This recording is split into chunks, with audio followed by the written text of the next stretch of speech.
आने वाले समय में ना ये ब्रह्मा विष्णु महेश तुम्हारी कोई रक्षा करेगा, ना ये देवी देवता तुम्हारी रक्षा करेंगे, ना ये संत महात्मा कोई तुम्हारी रक्षा करेंगे। रिश्तेदारों की तो बात ही छोड़ दो, तो 2 कोटी के जीव हैं, उनकी तो औकात ही क्या है। ये कोरोना महामारी आई, सब डॉक्टर फेल कर दिए, सब हॉस्पिटल फेल कर दी, आज तक उसका कोई इलाज नहीं है। उससे पहले कैंसर आई थी, एड्स आए थे, आज तक उनकी कोई वैक्सीन नहीं बनी है, सब फेल कर दिए परमात्मा ने। ये जब कोरोना आया था ना, इन देवी देवताओं के भी मुंह पे लोगों ने मास्क चढ़ा दिए, उन पुजारियों ने इन मंदिरों के जो है दरवाजे बंद कर दिए थे 2 महीने के लिए, और उन पत्थरों के नाक पे चढ़ा दिया मास्क। मतलब खुद इन भगवानों ने अपने आप को बेबस साबित कर दिया कि बच्चों हमारे पीछे लगने से कोई फायदा नहीं है, हमने तो खुद अपने नाक पे मास्क चढ़ा लिया, हमने तो खुद इस बीमारी के डर से अपने जो है वो दरवाजे बंद कर लिए। पुण्यात्माओं, ये कॉमन सेंस की बातें हम लोगों ने विचार करना चाहिए। परमात्मा कहते पत्थर पूजे हरि मिले तो मैं पूजू पहाड़, इससे तो चाकी भली जो पीस खाए संसार। एक पत्थर का मास्टर बना दिया जाए, क्या आप अपने बच्चों को उस स्कूल में आप भेजोगे? नहीं भेजोगे। आपको पता है कि वो पत्थर मेरे बच्चों को क्या पढ़ाएगा, वो निर्जीव है जो ना चल सकता ना बोल सकता, वो क्या पढ़ाएगा मेरे बच्चों को? आप अपने बच्चों को उस स्कूल में भेजोगे जहाँ पे कोई जिंदा मास्टर होता है, जहाँ पे कोई जिंदा कोई टीचर होता है। ठीक इसी प्रकार पुण्यात्माओं, ये पत्थरों के देव और देवता, इनसे हमारा भला नहीं हो सकता। भक्ति कोई संत बताएगा, भक्ति जो है वो गुरु बताएगा। अरे अगर गुरु का महत्व ना होता तो जिस रामचंद्र जी को आज पूरी दुनिया जिनको पूजती है, उस रामचंद्र जी को अपना गुरु बनाने की आवश्यकता नहीं थी। हम लोग खाली राम राम करके और यहाँ से मुक्ति प्राप्त करने की सोच रहे हैं। हम तो वो भक्ति भी नहीं कर रहे जो भक्ति रामचंद्र जी करते थे। परमात्मा कहते हैं 3 लोक सब राम जपत है, जान मुक्ति को धाम। और उस राम ने वशिष्ठ गुरु बनाया, उसको मिला ओम नाम। रामचंद्र जी ने तो बेचारे ने खुद अपना गुरु बनाया, और वशिष्ठ जी ने उनको ओम नाम का जाप दिया। और तुम पहली बात तो ना कोई ओम नाम का जाप कर रहे, और ओम नाम का जाप भी बिना ओम नाम के जाप को देने वाले अधिकारी गुरु के बिना काम नहीं करता। तुम तो वो भक्ति भी नहीं कर रहे जो रामचंद्र जी कर रहे थे, और रामचंद्र जी का भी मात्र ओम नाम के जाप से मोक्ष नहीं हुआ। द्वापर में आ जाओ, श्री कृष्ण जी का जीवन देख लो। श्री कृष्ण जी ने अपना आध्यात्मिक गुरु बनाया दुर्वासा ऋषि को। क्या जरूरत थी, वो तो खुद भगवान थे ना। लेकिन बिना गुरु के यहाँ के भगवानों का भी मोक्ष नहीं होता, उनकी भी गति नहीं होती। फिर हम 2 कोटि के जीवों की क्या औकात जो हम बिना गुरु के मनमुखी रूप से पत्थरों पे जल चढ़ा के दूध चढ़ा के हम लोग मोक्ष प्राप्त कर जाएंगे। पुण्यात्मा, विधान से चलेंगे तो हम यहाँ से हम छुटकारा प्राप्त कर सकते हैं, यहाँ के जो भौतिक जो सुख है वो प्राप्त हम कर सकते हैं, अन्यथा नहीं होगा। मनमुखी रूप से हमारे हमारे हमारे हमारे बुजुर्ग जो अमल की भूत बना दिए गए। तो ये बहुत लंबा चौड़ा ये प्रकरण है। परमात्मा ने अपने सत्संगों में सब कुछ ये क्लियर किया हुआ है। हम अपने मुद्दे पे आते हैं, जिस मुद्दे के लिए परमात्मा हमें सात संगतियों के लिए जो है वो निमित्त बनाते हैं। तो परमेश्वर कहते हैं कि इस सतपुरुष का जिस घर में नाम, सतपुरुष यानी संत रामपाल जी भगवान का जिस घर में नाम, और उस घर में लड़ाई झगड़ा, उस घर में मनमुटाव, परमात्मा कहते हैं कंजरपना है, भक्ति नहीं है। पुण्यात्माओं, मैं आपको कोई उपदेश नहीं दे रहा, मैं आपको कोई संदेश नहीं दे रहा। मैं भी उसी कैटेगरी में हूँ जिस कैटेगरी में हम भगत भाई हैं। लेकिन परमात्मा ने बताया ना कि साध संगति से भेद जो पाया, साध संगति से नए नए जो है खुलासे होते हैं, उजागर होते हैं। जिसको नहीं पता है उनको उन बातों का जो है मालूम पड़ता है। तो साध संगतियां हैं, मतलब एक दूसरे से कुछ न कुछ सीखने के लिए। क्योंकि बहुत सारे नए भाई बहन हैं जो गुरुजी के इतने सत्संग नहीं सुन पाए, गुरुजी की इतनी संगति नहीं कर पाए, तो वो क्या करेंगे, वो अपने बड़े भगत भाई बहनों से जानकारी लेंगे। परमात्मा के जो सत्संग है, जो उनमें सार है, जो रहस्य है, उनको जाने पहचाने, इसके लिए परमात्मा ने हमें साथ संगति दी है। तो परमेश्वर का ये सत्संग आप सुनिए, जिसमें परमात्मा कह रहे हैं कि नाम दीक्षा लेने के बाद में भगत को किस प्रकार से अपने अंदर जो है बदलाव लेके आना है। मेरे अंदर भी सारे बदलाव नहीं है। मैं भी परमात्मा से प्रार्थना करूंगा कि परमेश्वर मेरे ऊपर भी अपना आशीर्वाद रखे, परमेश्वर मेहर करे, दास भी अपने जीवन में बदलाव करे, और एक जो भगत होता है वास्तव में, उस भगत की कैटेगरी में परमात्मा मुझ दास को भी लेके आए। क्योंकि पुण्यात्माओं, हम में से अभी कोई भगत नहीं है। हम भगत बनने की हम प्रोसीजर में हैं। भगत की बहुत सारी मर्यादा हैं, बहुत सारे नियम हैं, जिनमें 90% लोग आज नहीं हैं संगत में। तो हमने प्रयास करना, सबसे पहले हम भगत बने। हम नाम के आगे तो लगा लेते हैं दास, पवन दास, बने नहीं हम भगत भी। दास तो बहुत लास्ट स्टेज है।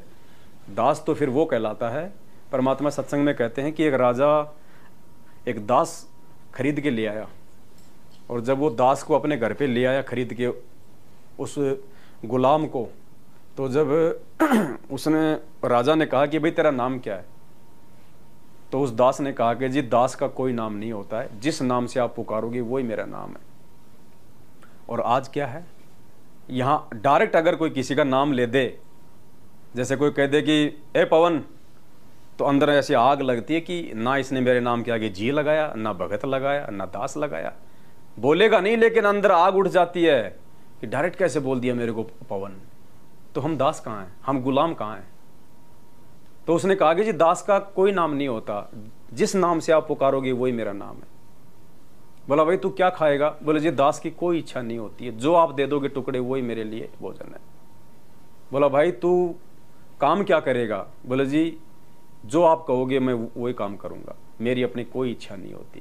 तो पुण्यात्मा दास तो वो स्टेज है, दास की भूमिका निभाई 650 साल पहले इस कबीर परमेश्वर ने। लोगों ने 52 प्रकार की यातनाएं दी उनको, उन्होंने किसी को कोई बद्दुआ नहीं दी, सहा उन्होंने सब कुछ। दास की भूमिका निभाई संत रामपाल जी भगवान ने, इस परमार्थ के लिए निस्वार्थ भाव से 2-2 बार जेल। ये वो परमेश्वर है, एक फूक मारे तो 21 ब्रह्मांड उड़ जाए मालूम नहीं पड़े।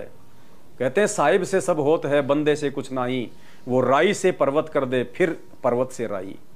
एक सेकंड में ये परमात्मा सब कुछ करने में समर्थ है ये। लेकिन ये किसको मिटाए, किसको श्राप दे? राजा से लेकर रंक तक, अमीर से लेकर गरीब तक, सब इसी के तो बच्चे हैं। एक बाप के 4 बच्चे हैं, 2 बच्चे यदि बिगड़ जाते हैं, शराब पीने लग जाते हैं, भांग खाने लग जाते हैं, और नशे में वो अपने बाप को भी वो गाली गलौज कर देते हैं, मारपीट कर देते हैं, लेकिन बाप फिर भी उनका बुरा नहीं चाहता। तो ये तो हमारी आत्मा का बाप है, हमारा परम पिता है। ये तो सांसारिक बाप से, शारीरिक बाप से लाखों गुना ज्यादा प्यार अपने बच्चों को करता है। इसके लिए तो चींटी भी वही आत्मा है, हाथी भी वही आत्मा है, जीव भी जो है वही आत्मा है। तो पुण्यात्माओं, हमें परमेश्वर ने जो समझाया उसको हम थोड़ा ध्यान से हम सुने, और हम अपने जीवन में जो है ये बदलाव लेके आए, ताकि हम परमेश्वर के हम नजदीक आ जाए। तो सुनिए परमपिता परमेश्वर जी का ये छोटा सा सत्संग।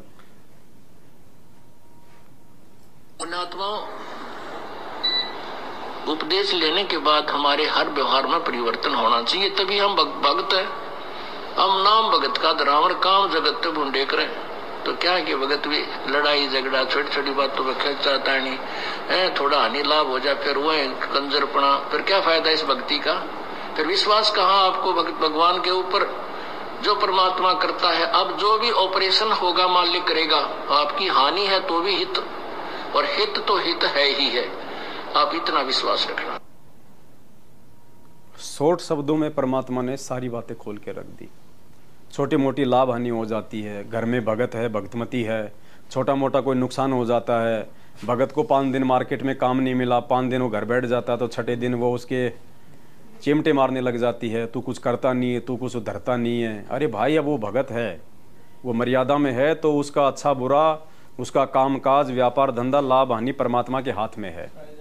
अब हम लोगों ने विश्वास रखना चाहिए, हमें परमात्मा से प्रार्थना करनी चाहिए। हमारे आचार विचार में, बोलचाल में परमात्मा कहते हैं हर चीज़ में हमारे वो बदलाव आ जाना चाहिए।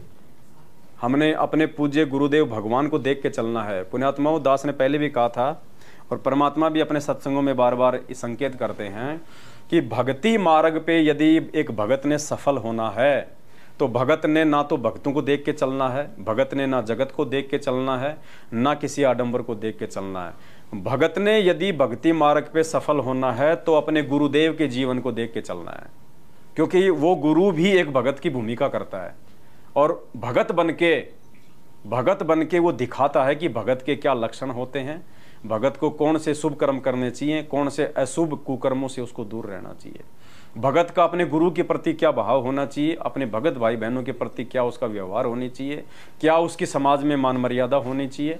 ये सारी चीज़ें परमात्मा एक भगत की भूमिका करके 17 फरवरी 1988 से ये सतगुरु रामपाल जी भगवान स्वामी आदरणीय राम देवानंद जी महाराज जी को अपना मुंह बोला सतगुरु बना के, और परमेश्वर ने एक भगत की भूमिका करके हमें दिखाई ये सारी चीज़ें। कि एक भगत के क्या लक्षण होते हैं। एक भगत का अपने गुरुदेव पे कितना अटूट विश्वास होता है। गुरुजी बार बार सत्संगों में जिक्र करते हैं कि पुण्यात्माओं, नाम चाहे 2 साल बाद में ले लो, 6 महीने बाद में ले लो, लेकिन पहले ज्ञान को अच्छे से समझ लो, ज्ञान को समझ के नाम लो।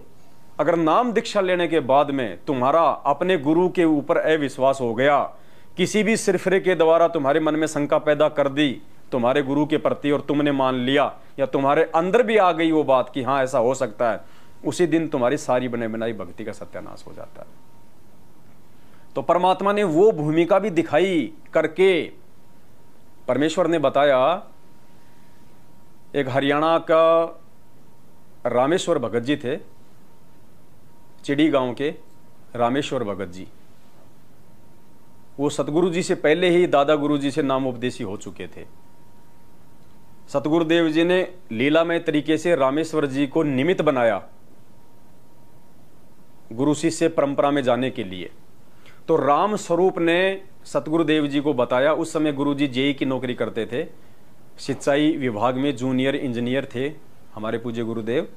तो रामेश्वर जी उनके संपर्क में थे, उनके मित्र थे। तो रामेश्वर जी आए सतगुरुदेव जी के पास में और कहा कि भाई रामपाल, तेरे मतलब का एक कबीरपंथी एक संत है, चाहे तो उससे नाम ले ले। तो मालिक तो जानी जान थे, अंतर्यामी थे, खाली वो निमित्त बने हुए थे उनसे जुड़ने के लिए। तो भाई चल भाई, कोई दिक्कत नहीं भाई, देख लेते हैं। तो वहाँ गए, ज्ञान सुना, पूज्य गुरुदेव जी ने नाम ले लिया और परमात्मा ने अपना मुंह बोला गुरु उनको बनाया। इस बात का हमारे दादा गुरुदेव जी को भी अच्छे से पता था, क्योंकि दादा गुरुदेव को भी ऊपर से सख्त हिदायत थी उस परमेश्वर की तरफ से कि आपको किसका इंतजार करना है। यानी परमेश्वर ने स्वयं ही आना था इस 12वें पंथ में अपनी वाणी के अनुसार कि 12वें पंथ हम ही चलावें, सब पंथों को मिटा के एक पंथ चलावें। तो 17 फरवरी 1988 को स्वयं वो कबीर परमात्मा सतगुरु रामपाल जी परमेश्वर जी के रूप में अपना मुंह बोला गुरु बनाते हुए आदरणीय रामदेवानंद जी को, और 12वें पंथ में उन्होंने जो है प्रवेश किया। तो नाम ले लिया, 2, 4, 5 महीने बीत गए, साल भर हो गई। अब पुण्यात्माओं, जहां पे गुरु और शिष्य का नाता होता है, परमात्मा कहते हैं वहां पे परीक्षा होती है। 650 साल पहले हमारी परीक्षा हुई, क्योंकि हम इस कबीर परमेश्वर के शिष्य थे 64 लाख। परमात्मा ने गणिका रविदास जी को निमित्त बना के हम सब की परीक्षा ली 64 लाख की। हम सब फेल हो गए। क्यों? क्योंकि वो गुरु शिष्य का नाता था, चाहे वो जगत में हो चाहे वो अध्यात्म में हो। जहां गुरु शिष्य का नाता आ जाता है वहां पे परीक्षा होती है। तो 650 साल पहले हमारी परीक्षा हुई। उसके बाद में दादा गुरुदेव ने, उस समय पंजाब में दादा गुरुदेव के 9 लाख के आसपास उनके जो है वो भगत हो गए थे।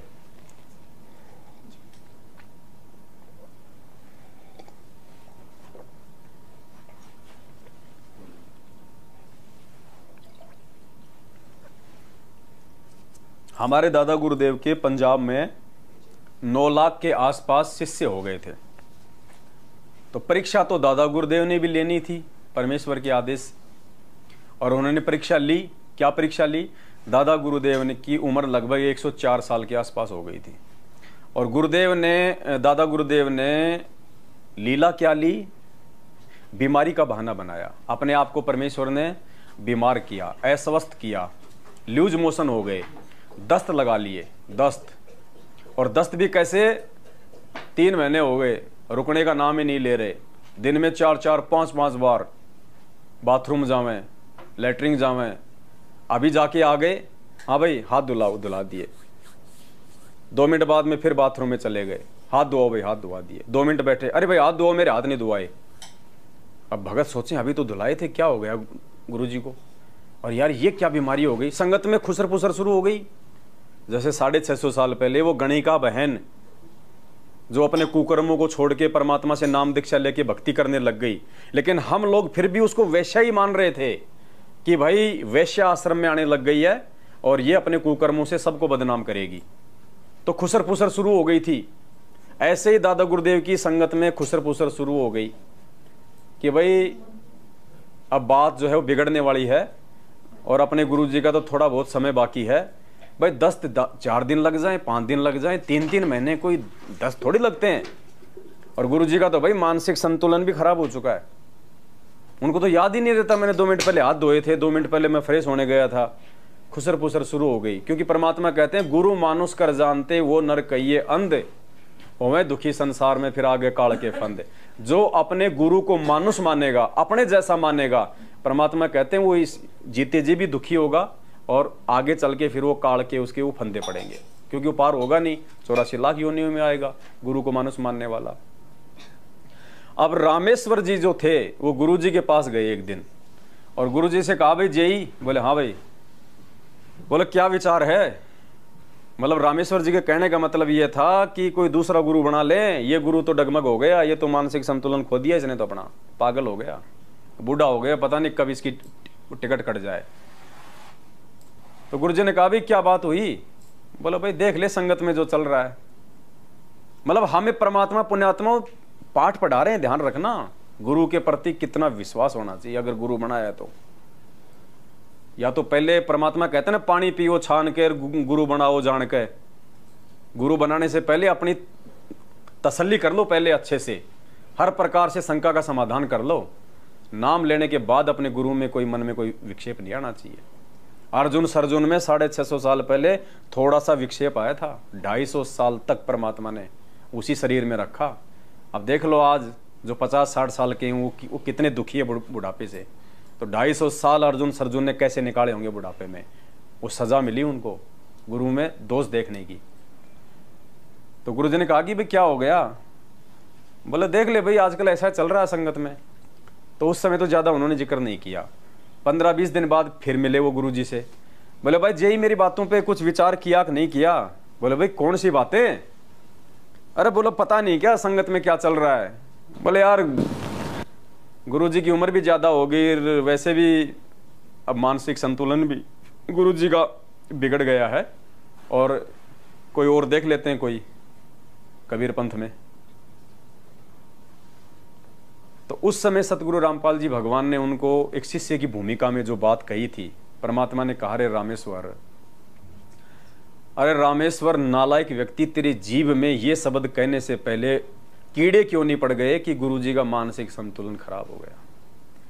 नालायक तेरे जीव में कीड़े क्यों नहीं पड़ गए? अरे गुरु यानी भगवान, और अगर भगवान का दिमाग खराब हो जाएगा, अगर भगवान का मानसिक संतुलन खराब हो जाएगा तो नालायक उस भगवान की वचन शक्ति से जो ब्रह्मांड अपनी अपनी जगह पे घूम रहे हैं, चल रहे हैं, पूरी सृष्टि का संचालन हो रहा है, ये टूट टूट के नीचे गिर जाएंगे। परमात्मा कहते हैं पोपाटी पगड़ा भया और जागी जिया जून, सब काहों को देते है वो चोंच समाना चून। जो परमात्मा चींटी को कर्ण हाथी को मण दे रहा है, पूरी सृष्टि का संचालन कर रहा है, नालायक जिस दिन उसका दिमाग खराब हो गया उस दिन तू क्या यहाँ पे टिंडे लेने के लिए जीवित रहेगा? तो रामेश्वर की भी बात समझ में आ गई कि भाई हो तो गई गलती, क्योंकि इतना दृढ़ विश्वास उसको था नहीं। और जब एक दूसरे भगत से इस प्रकार की बातें कोई सुनता है तो ऑटोमेटिक मन में वो लहर उठती है। तो बोला भाई जय साहब मेरे को तो माफ कर दे, गलती हो गई। बोले माफी मांग, बोले गुरुजी से, नालायक। तो गुरुजी उसको लेके गए, उसने दादा गुरुदेव के चरणों में बैठ के माफी मांगी। उस समय परमात्मा ने पूरी संगत को इकट्ठा किया और उस पूरी संगत में से केवल सतगुरु रामपाल जी भगवान अकेले ही जो है उपास हुए थे, पूरी 9 लाख की संगत में। ये तो परमेश्वर थे, ये तो एक भूमिका कर रहे थे एक भगत की, आप और हमें समझाने के लिए कि अगर गुरु बनाया है तो नालायको फिर उसके वचन पे भी फिर टिको। एक बचे थे अकेले और पूरी संगत को इकट्ठा करके दादा गुरुदेव ने कह दिया था कि आज के बाद यह रामपाल नाम दीक्षा देगा और जो इसको अपना गुरु नहीं बनाएगा वो मेरा कुछ नहीं लगता। तो थोड़े बहुत बचे थे, बाकी सब चले गए थे छोड़ छाड़ के। बोले ये कल का छोरा, इसको हम बोले अपना गुरु बनाएंगे। उस समय लाल लाल भेक लिए बैठे थे, लाल लाल कपड़े लिए, कई बाबा बन के भी बैठे हुए थे। वो सोच रहे थे हमें मिलेगी गद्दी, हमें मिलेगा आश्रम गुरु जी के जाने के बाद। और जब इशारा किया पैंट शर्ट पहने हुए जूनियर इंजीनियर की तरफ, तो वो सब छोड़ छाड़ के चले गए, अपने अलग अलग उन्होंने पंथ बना लिए। तो पुण्यात्माओं परीक्षा उस समय भी हुई, क्योंकि जहां गुरु शिष्य का नाता होता है, अपने कच्चे पक्के हीरों की परख करने के लिए गुरु परीक्षा लेता है। क्योंकि परमात्मा ने भक्ति का एक विधान बताया। परमात्मा ने क्या विधान बताया कि गुरु जो है वो तब तक पार नहीं हो सकता जब तक उसके बनाए गए चेले पार ना हो जाएं। जब तक चेले पार नहीं होंगे गुरु भटकता रहेगा। इसलिए गुरु अपने भक्तों की परीक्षा लेता है, जो नकली होते हैं उनको आउट कर देता है। 650 साल पहले परीक्षा ली परमात्मा ने। वो परमात्मा तो नकलियों का भार अपने सिर से उतार रहा था।